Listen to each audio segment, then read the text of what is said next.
In this lesson, we look at international migration as well. So generally, people move from areas or move to areas with better earnings opportunities. International migration happens for economic reasons. Most people move because finding a better job offered through the search while employed. But what happens is that people from other countries come into the United States for work because they feel that they will have a better opportunity, they'll have a better lifestyle, so forth. And the graph here shows earnings of immigrants relative to native-born workers. And there's different time periods within here, and down here we have the number of years they're in the country. And you can see that early on, their pay starts much lower than native-born, but it slowly rises the longer that they are here. And the large reason for that is that because of the language barrier. A lot of times when some people from other countries come into the United States, there's a barrier from the language. They cannot speak as well as some others, and so it becomes more difficult for some employers to hire them. But as time goes on and they become better with their language, better at their English, they're able to communicate better and thus compete more with native-born workers. Not all immigrants, however, will stay these longer periods. About 20% of immigrants move back to their country of origin. Now, the United States has a high standard of living, which makes it an attractive area to migrate to. And so if we look here at the migration rate, and so we have the total number, and then the per capita, I guess, or this is per thousand U.S. population. So early on, you look at 1901 to 1910, international migration was very, very strong. A lot of people were coming in the country. A lot of things happened, however, and it really started in 1921.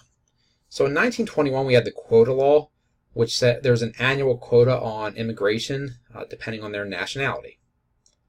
From 1924 to 29, there were other laws that further restricted migration from Southeast Europe.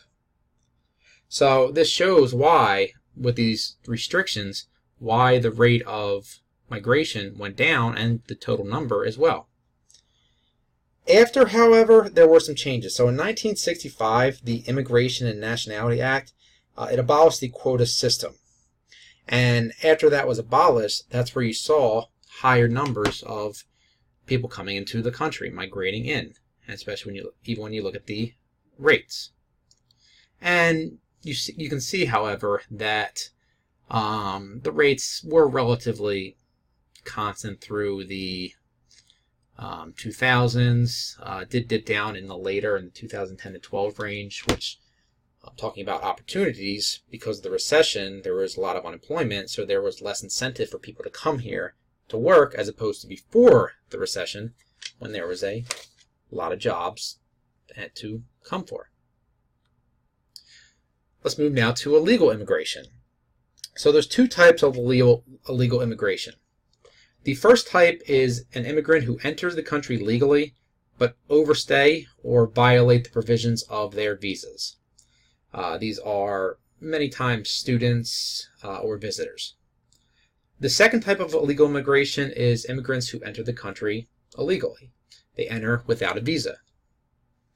The Immigration Reform and Control Act of 1986, it enforced penalties on employers who hired illegal immigrants. Previously, only the employees got deported. And so this was a way to attempt to cut back on the illegal immigration. If you look at Mexico specifically, immigration from Mexico is very high. And the reason why is there is a large difference in per capita income. And also because of the shared border. So crossing in illegally, however, it did become more expensive. The costs were higher because it became more difficult after 2002, during which time there was increased surveillance. When it comes to illegal immigration, there are some incorrect views, however. The first one is that every employed illegal immigrant deprives a citizen or legal resident from a job. Okay, sorry, they're backwards on the slide. And the second is that illegal immigrants do jobs that no Americans want to do. Okay, so these are both incorrect because they ignore the basic fundamentals of supply and demand. So let's look at this. And use this here. So here we have for some supply of workers. For the most, it's assumed to be unskilled workers in this case, because the people who tend to illegally immigrate are those who are of lower skill versus higher skill. It's not always the case, but in general. So what we have here is the domestic supply. The domestic supply is what the labor supply would be without any illegal immigration. If that was the case, if you looked at the demand for labor and the supply, we would be at point B. The wage would be W1, and the number of workers would be N1. When you include illegal immigration, however, the supply increases. There's more workers. In addition, the curve would tend to flatten out because immigrants tend to be more sensitive to wage changes. And so if the wage goes up by 10%, it may have a larger effect on bringing more illegal immigrants into the country than it would for native born. So that's why it flattens out here. It becomes more elastic. Well, when you look at this, then we move to point C. Now the wage falls. The employment, however, increases to N2. So here's why this is not a one-for-one. So prior to the illegal immigration, there were N1 workers and N1 native workers who were working. After, there was a total of N2. Well, how many of these? Does this mean that they're taking all jobs? Well, no, it does not. And the reason why is when you look at it, the number of foreign workers, okay, so there's N2. The number of foreign workers is going to be N2 minus N1. So that's going to be the increase in foreign workers. Okay. However, the number of native workers is going to go down. It's going to go from N1 to N3. Because remember, if you look at the supply here, this point D, this is how many workers are native workers. And so this N1 minus N3 is going to be the decrease in native. N1 to N2 is going to be the increase in foreign born. And so there actually tends to be a greater for 1-to-1. So you get more workers, but they're not taking that number of native born jobs.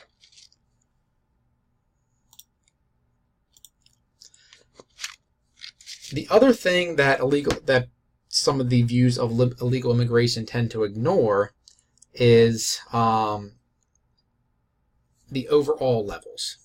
So when there's immigration, increases the supply of rough laborers, of unskilled laborers, the wages and employment level of Americans in these industries does fall.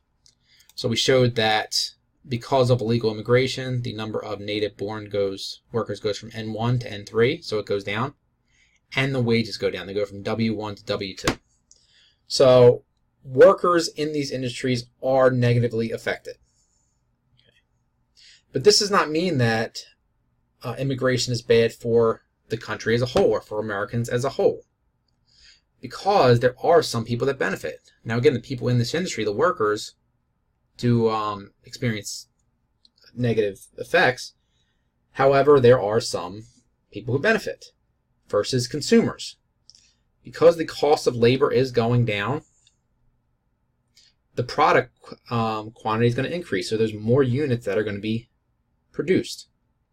And because there's more units being produced, because the product supply goes up, it brings the price down a little bit.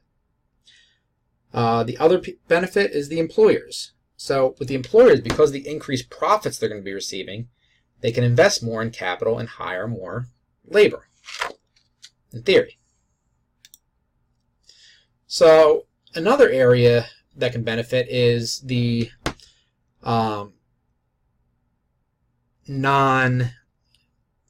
industries where the illegal immigration is not happening, where it's not being affected directly. So if you look at all other workers, let's say, so these are workers in fields that are not affected by immigrants. So in these cases, because of the lower prices of those products, right?